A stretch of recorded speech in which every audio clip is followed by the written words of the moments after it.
Salil, as Vishwas just alluded to, there is no substitute for face-to-face interaction, regardless of the sector or space.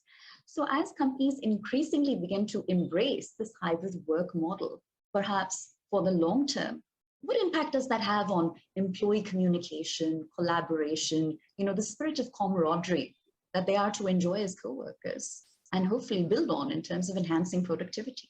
Absolutely right about that. There is absolutely no substitute for face-to-face.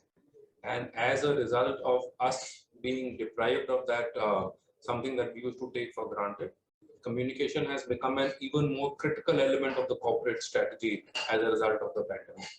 We find ourselves communicating much more now than we were doing earlier. And this nature of this communication is not only to be in touch with the existing workforce, but also we look to integrate the new joiners into the firm's value system. Earlier, I mean, you could always rely on people to travel or be available in the office or whatever. Right. Since that hasn't been really the norm for the last 24 months, and as my co-panelists have been saying, this is here to stay. We have actually moved to video in a very big way as a substitute for face-to-face over the last 2 years. And now with hybrid being opened up, we are upgrading all our collaboration spaces in the offices to make video an even more integral part of the overall meeting experience. And in a manner of speaking, we're looking to converge the physical with the virtual.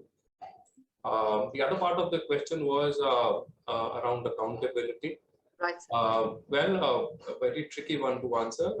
I really honestly don't see a discernible difference in accountability because of a lack of face-to-face communication. We firmly believe that people will continue to do their best as they were doing, irrespective of the circumstances that they find themselves in.